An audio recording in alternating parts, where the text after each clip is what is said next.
A paz do Senhor, igreja, é um privilégio para nós estarmos aqui nessa noite. Que alegria chegar aqui, encontrar um povo abençoado, próspero, feliz. E quando eu cheguei aqui nessa noite, o Senhor trouxe uma palavra ao meu coração. Algo que eu estava orando em relação a um tema que nós vamos trabalhar na nossa igreja. E Deus trouxe ao meu coração a palavra fé. Vocês são um povo de fé. Através de vocês, o Senhor tem fortalecido isso nessa noite na minha vida. Eu entrei aqui, o Senhor trouxe isso ao meu coração, fé. E eu vejo isso em vocês, vejo isso através dos testemunhos, do que a pastora tem falado e do que eu já sei sobre vocês também. Permaneçam firmes na promessa que o Senhor, aquele que começou a boa obra, Ele é fiel para concluí-la na sua vida, no nome de Jesus, amém? Então, para nós é um privilégio estarmos aqui. Somos servos do Senhor e somos servos de vocês. A Bíblia diz que precisamos servir uns aos outros. Estamos aqui também para servir a vocês nessa noite. Eu sou a pastora Patrícia, esse é o pastor Anderson. Nós somos casados há quase 17 anos. Trabalhamos no ministério há 11 anos, o Senhor nos chamou. Temos uma filha, que é a Anne, que já tem 11 anos, que hoje está lá na igreja, que tinha as atividades lá da igreja. Ela falou, mãe, eu não posso faltar na minha igreja. Eu falei, então tá bom. Então ela foi com os avós para a igreja e o Senhor tem nos abençoado. Trabalhamos com famílias, trabalhamos com crianças. É um desafio grande, mas da mesma forma que somos desafiados, somos abençoados e somos vitoriosos. Amém? O Senhor tem nos concedido esse privilégio de caminharmos com famílias. E como temos visto, né? O Senhor restaurando famílias, abençoando famílias. Então, somos abençoados por o Senhor ter nos escolhido. Amém? E que nessa noite o seu coração esteja aberto para receber da palavra do Senhor aquilo que Ele tem para a sua vida nessa noite que você receba. Amém? Coloque a mão no seu coração agora e diga assim, Senhor, eu estou aqui nessa noite, Pai, para receber aquilo que o Senhor tem para a minha vida, Pai. Meu coração agora é uma terra fértil, uma terra disponível para receber a Tua palavra como uma boa semente, Senhor. No nome de Jesus, que eu esteja agora conectado, que a minha mente esteja ligada, Senhor, contigo. Ó Pai, que eu não perca nada, Senhor. No nome de Jesus eu oro agora, Pai. Amém, irmãos? Amém. Aleluia. Obrigado, meu amor. A paz do Senhor, queridos, amém? Quem está feliz com Jesus, grite um amém aí. Amém. Aleluia, glória a Deus. É muito bom estar com os irmãos e as irmãs nessa noite, em mais um culto de celebração. É a segunda vez que estamos aqui, eu e a pastora Patrícia, em outra oportunidade, eu estava até comentando com a apóstola, nós estivemos aqui, vocês estavam em reforma, e é muito bom ver o progresso, a mão do Senhor sobre esse ministério, ver quão grande tem se tornado o rosto de vocês, né? Rever muitos rostos queridos. O Senhor nos dá a possibilidade de ministrarmos a palavra aqui mais uma vez, então é motivo de muita alegria, amém? Então vamos direto ao texto sagrado. Quero que você abra a sua Bíblia aí no Novo Testamento, no Evangelho de Marcos, no capítulo 5. Evangelho de Marcos, no capítulo 5, lá no Novo Testamento. Por favor, quero que você me acompanhe na leitura do texto. Eu quero ler com você a partir do versículo 21, ok? Marcos, capítulo 5, versículo 21. Assim diz a palavra do Senhor. Tendo Jesus voltado no barco para o outro lado, afluiu para ele grande multidão, e ele estava junto do mar. Versículo 22. Eis que se chegou a ele um dos principais da sinagoga, chamado Jairo. E vendo, prostrou-se aos seus pés. Versículo 23.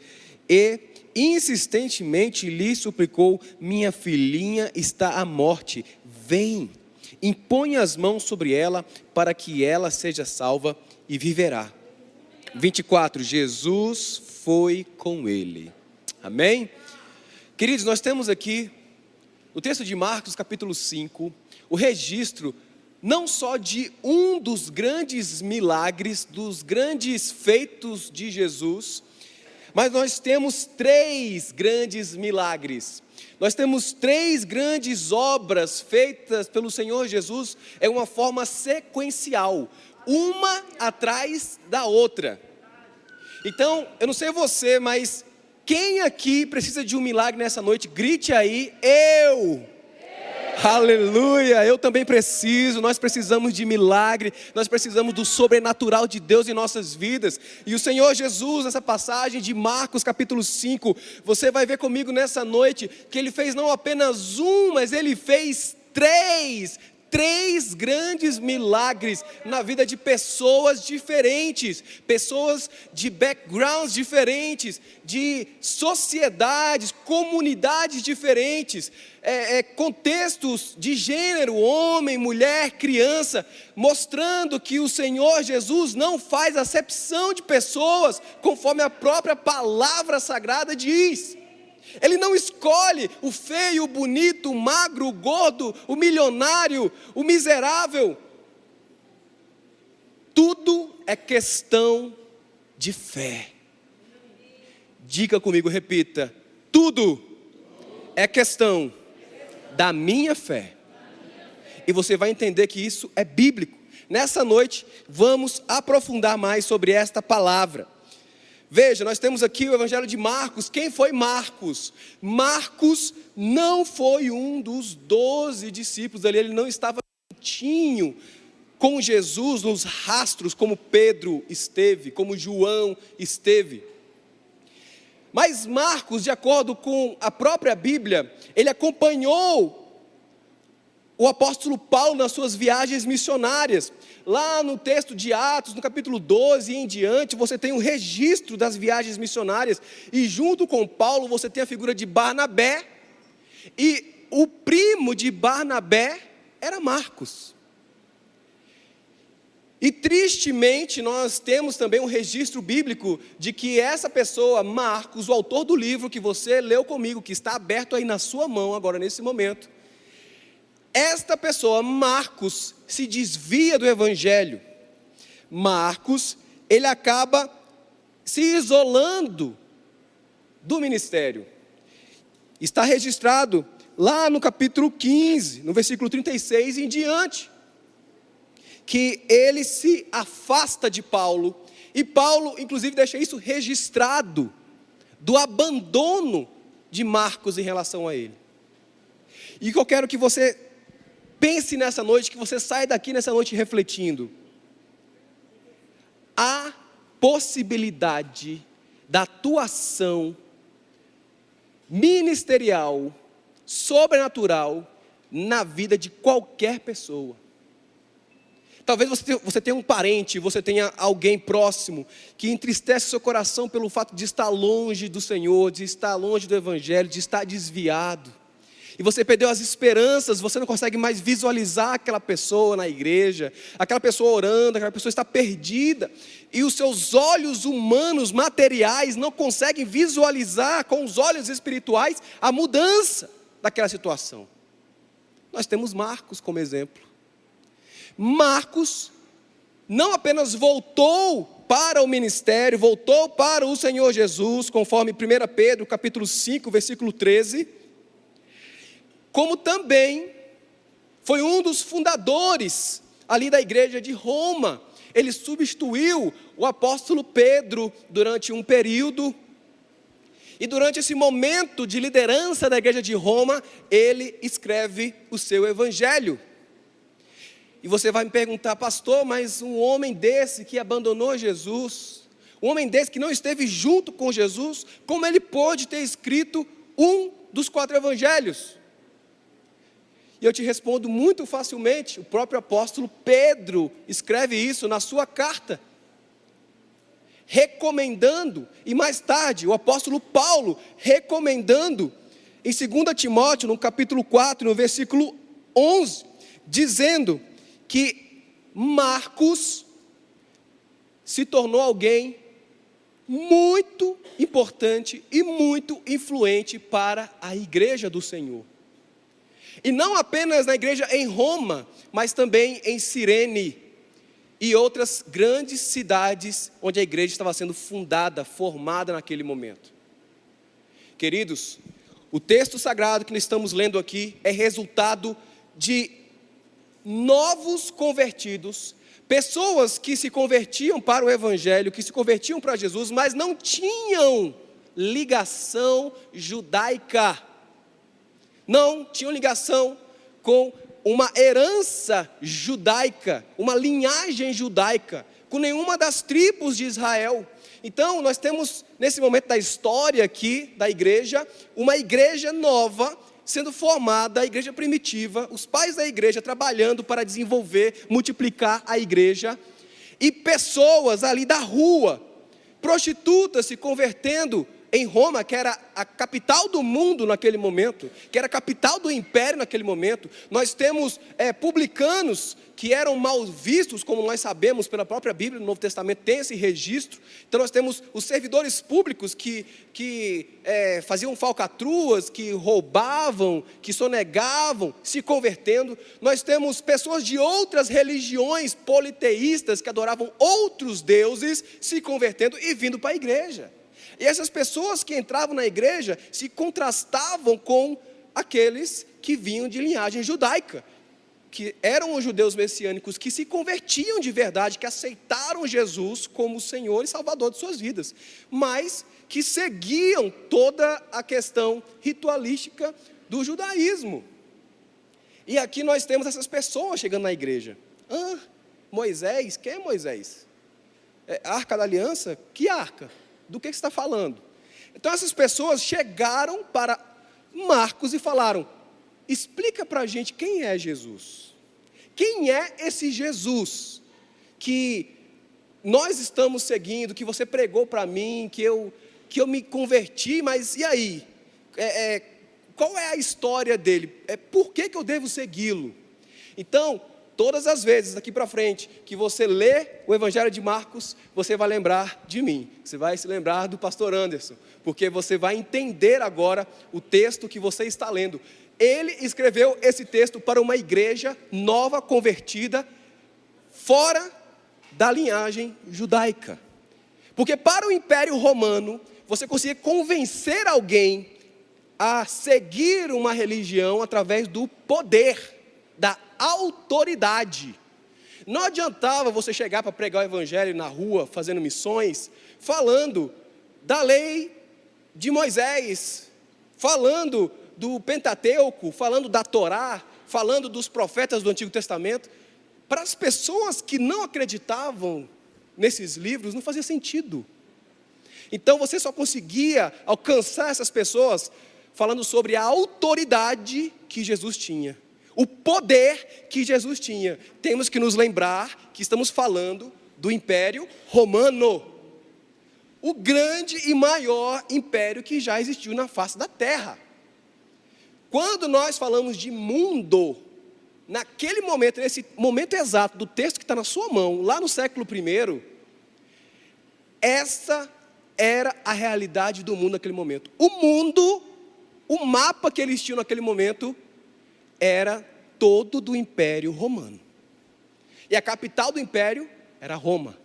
Então, a hierarquia, o poder, a autoridade de alguém, você conseguia chamar a atenção de alguém pela autoridade daquela pessoa, pelo poder que aquela pessoa tinha sobre as pessoas abaixo dela. Muito bem, já entendemos o cenário, já entendemos quem era Marcos, já entendemos para quem ele direcionou esse texto. Agora volte comigo na sua Bíblia e vamos prosseguir conforme a palavra do Senhor diz. Olha só, versículo 1 do capítulo 5. Entre mentes chegaram a outra margem do mar, a terra dos Gesarenos. Ao desembarcar, logo veio dos sepulcros a seu encontro um homem possesso de espírito imundo, o qual vivia nos sepulcros e nem mesmo como com cadelas também podia prendê-lo. Porque, tendo sido muitas vezes preso por grilhões e cadeias, as cadeias foram quebradas por ele e os grilhões despedaçados e ninguém podia subjugá-lo. Vamos voltar para Marcos. Por que Marcos enfatiza tanto essa questão de que ninguém podia segurá-lo, ninguém podia prendê-lo, ninguém conseguia contê-lo. Estamos falando do Império Romano, estamos falando dos soldados romanos, estamos falando das tropas romanas. Como o Estado, o governo naquele momento, não conseguia, com força militar, com toda a autoridade que tinha, prender esse homem. É o que o texto sagrado diz. Ninguém conseguia prendê-lo. Quando era acorrentado, as correntes eram quebradas. E a realidade desse homem, de acordo com o texto bíblico, era de abandono. A família já havia largado mão dele. A sociedade já havia abandonado completamente as possibilidades de ajudá-lo. Tanto é que a Bíblia diz que ele morava em cemitérios. Para você morar no cemitério, meu irmão, significa que ninguém te quer mais em lugar nenhum. Ninguém te aceita mais em depósito, em sarjeta, em marquise, debaixo de ponte. Ninguém quer você por perto, a não ser os mortos. Que ninguém incomoda, né? O morto não vai encher o saco, né? Então, vai morar lá no cemitério. Então a Bíblia diz que esse homem, essa figura, que ninguém tinha autoridade, ninguém tinha poder, ninguém tinha força suficiente, nem o Estado romano tinha força suficiente. Este homem, aconteceu algo importante. No versículo 6, a palavra diz: quando ele viu Jesus de longe, correu. Agora, veja o rosto dos gerazenos. Aquele povo que não conhecia Jesus. A Bíblia diz isso. O povo não sabia quem era Jesus. Mais à frente a gente vai ver que do outro lado do mar, quando Jesus chega, tem uma multidão esperando ele chegar. Uma multidão louca, doida esperando. Inclusive, um dos líderes da sinagoga, Jairo, esperando. Então a fama de Jesus era grande, mas para esse povo, ninguém nem sabia quem era Jesus. Inclusive, eles eram criadores de porcos. Nós sabemos, judeu não come porco. É animal imundo para os judeus. Então você vê que era um povo desligado, desconectado. Não sabia quem era Jesus. Quando Jesus desceu do barco, a Bíblia diz que esse doido varrido, esse endemoniado, saiu correndo. Consegue visualizar a cena? Consegue ver a cena, a expectativa daquelas pessoas falando: já era, coitado desse aí. O cara vai despedaçar ele. O cara vai acabar com ele agora. Esse negócio de paz e amor e tal, já era. Esse aí não vai sobrar nada dele. Só que a Bíblia Sagrada fala, na parte B do versículo 6, que ele gritou de longe, correu e prostrou-se diante de Jesus.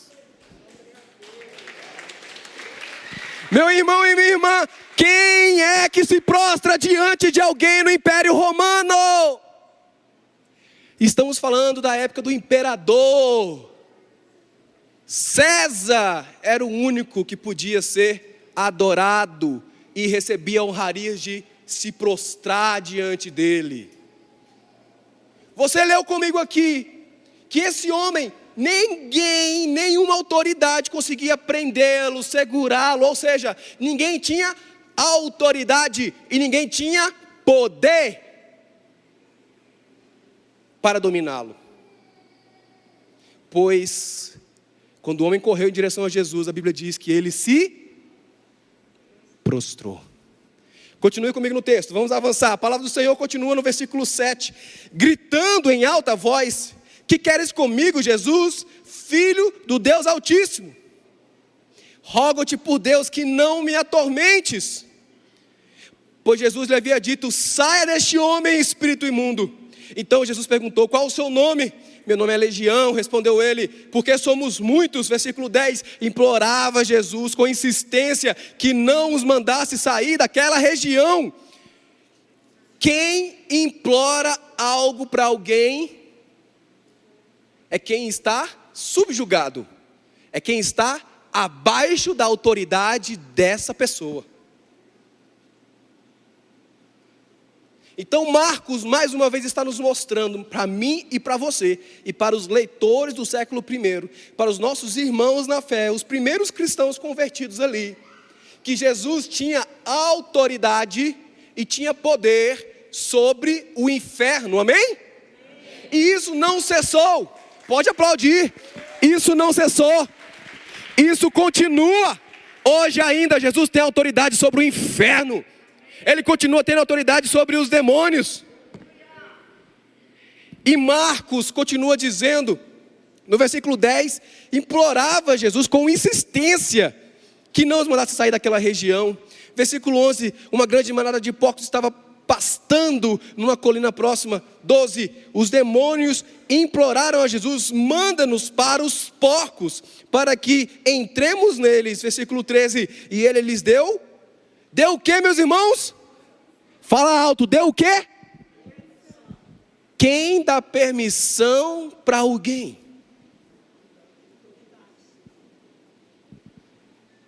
Quando você morava com seus pais, estava ainda morando ali na casa dos seus pais, quando você ia fazer alguma coisa que eles não tinham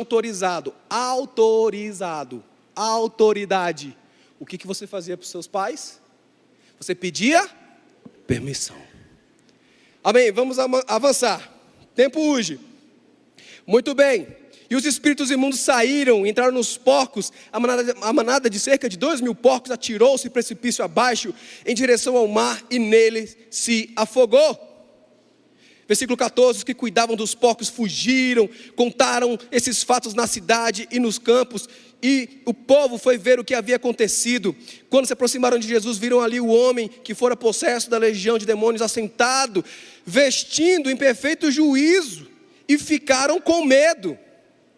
Veja, o mundo não está nem aí para os seus problemas.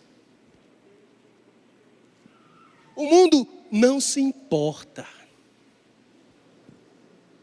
Você está passando por problema financeiro, problema de saúde, problema emocional, nos seus relacionamentos.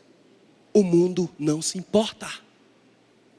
É uma ilusão nossa achar que as pessoas se importam com os nossos problemas. Vejam só, toda aquela comunidade acompanhou a história daquele homem, viu aquele homem preso pelo diabo, e nada fez para conseguir soltá-lo, para libertá-lo. E quando um milagre acontece na sua vida, uma grande transformação acontece na vida daquele homem, o que todo mundo faz? Tem medo. E mais à frente você vê por que eles têm medo.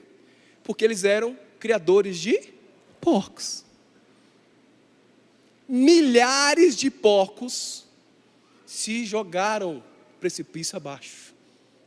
A fonte de renda dessas pessoas, elas estavam focadas no reino material.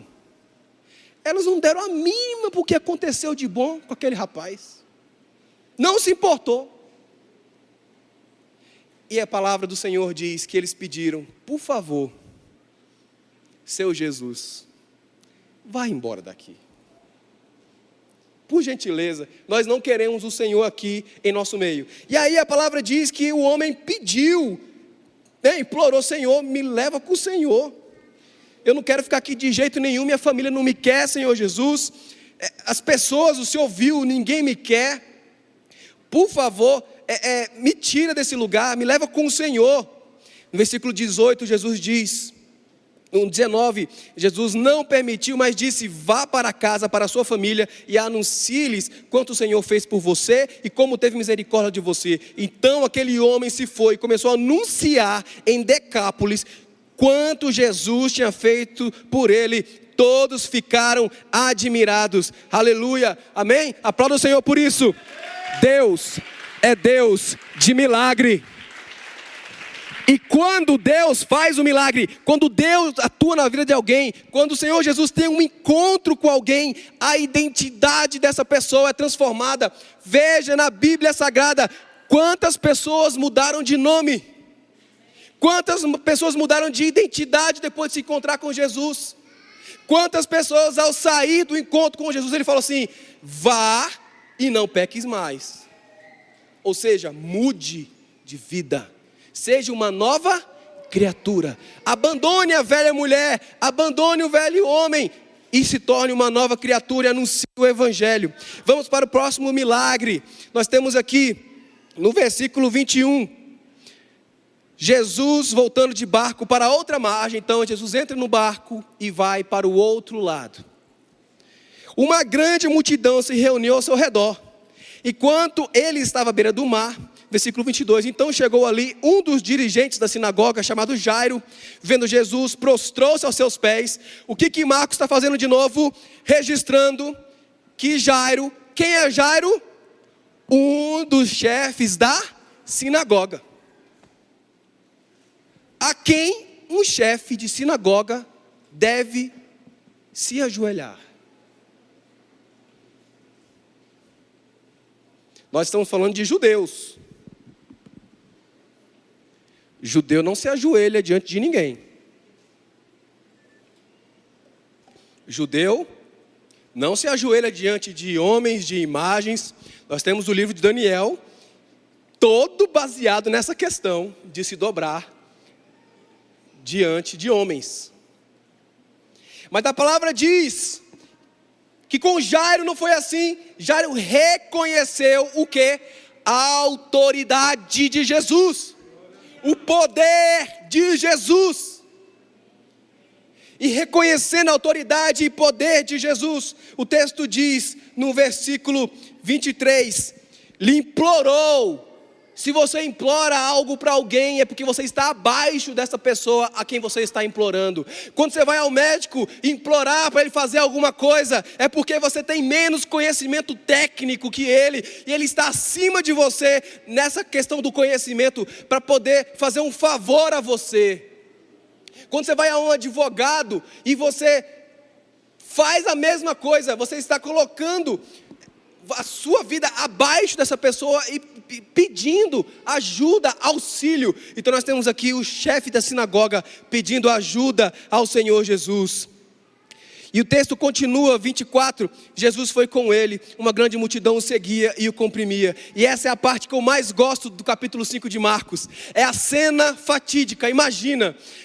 Jesus descendo daquele barco, quando ele desce, a Bíblia diz que já existe uma multidão, já tem uma multidão esperando por ele. Jesus, Jesus, Jesus, aqui o meu carne é atrasado. Jesus, minha conta de luz. Jesus, cura não sei quem. Jesus, a prestação da minha casa. Jesus, cura meu cunhado, cura minha sogra. Todo mundo gritando, todo mundo querendo milagre, todo mundo sabia já quem era Jesus, porque nós estamos em uma região de judeus. Se tinha uma sinagoga, era assim de judeu. Então todo mundo sabia da fama de Jesus, todo mundo sabia o que Jesus era, todo mundo sabia o que Jesus podia fazer, e estava esperando com expectativa de poder ter algo de Jesus.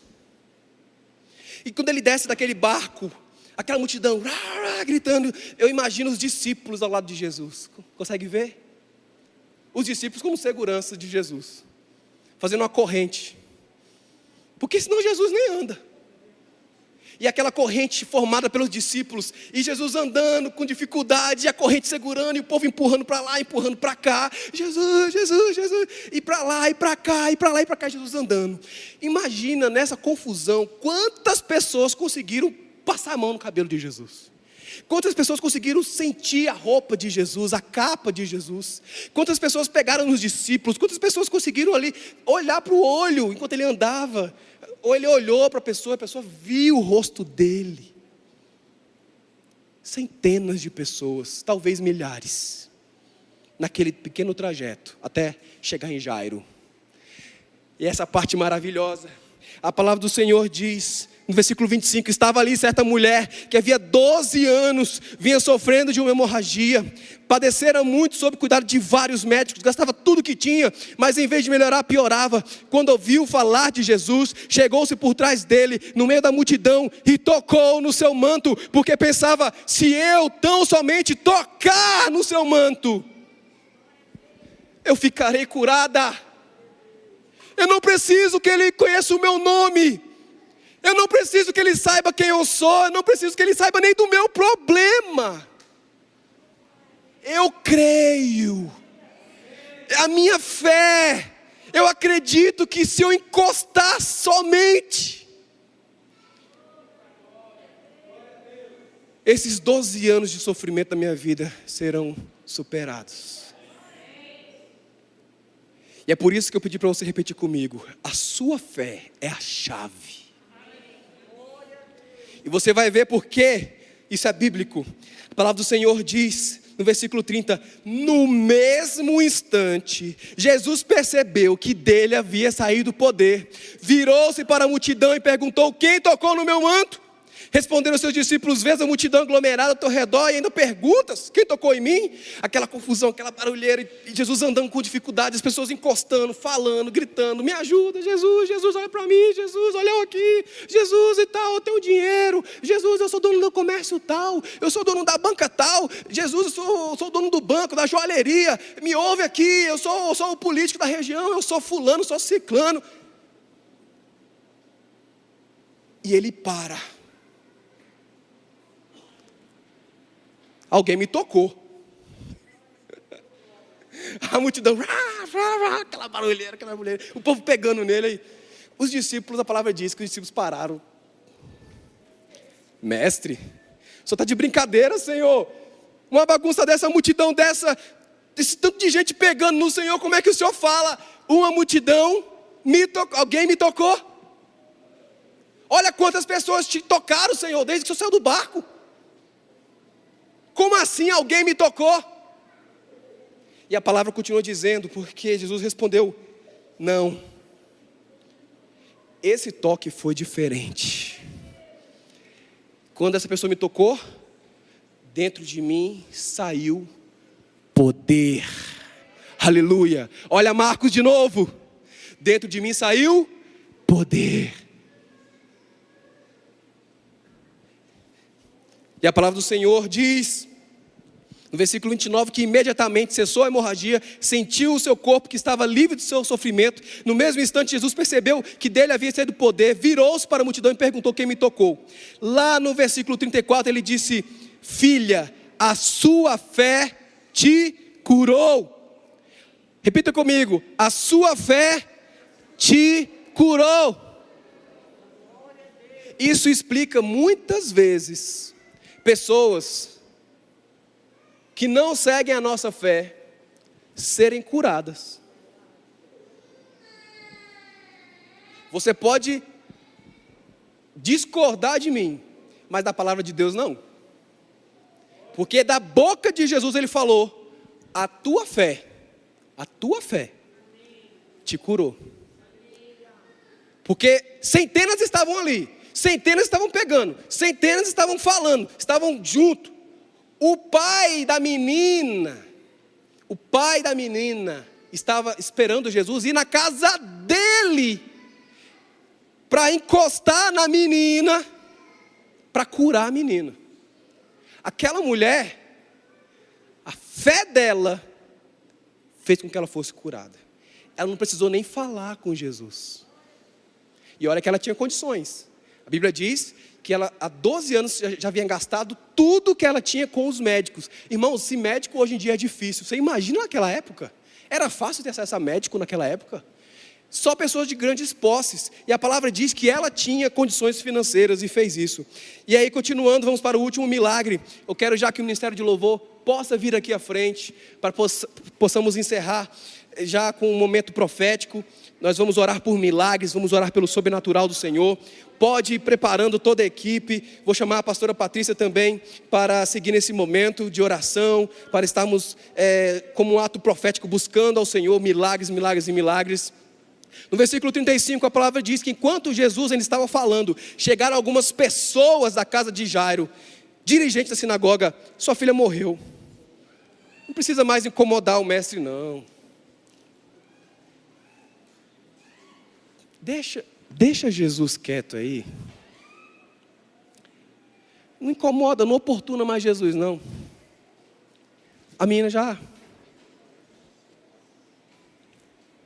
Veja o nível de fé daquelas pessoas. Veja o nível de fé daquelas pessoas. Aí Jesus, obviamente a palavra diz que ele fica indignado com essa frase.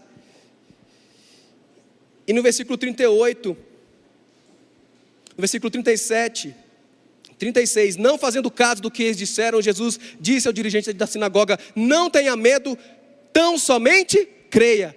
Repita comigo: não tenha medo, tão somente creia. Agora fala bem alto: eu creio no meu milagre. Aleluia. Então a palavra do Senhor diz que não deixou ninguém segui-lo, senão Pedro, Tiago e João. Muitas vezes nós temos que deixar as pessoas para trás, as pessoas que nos seguram, as pessoas que nos impedem, as pessoas que não exercem a mesma fé que a gente, o mesmo nível de fé com a gente, as pessoas muito pé no chão, que dizem não, já morreu, não, já acabou, não tem mais jeito não, o médico diz que não tem jeito, o juiz diz que não tem jeito, o advogado diz que não tem jeito, o contador diz que não tem jeito. É preciso largar essas pessoas. Jesus chamou Pedro, Tiago e João e deixou todo o resto, a multidão e os outros discípulos para trás. E nós sabemos que o desfecho dessa história foi o terceiro milagre nessa sequência. Jesus ressuscitou aquela menina. Aleluia, aplauda ao Senhor.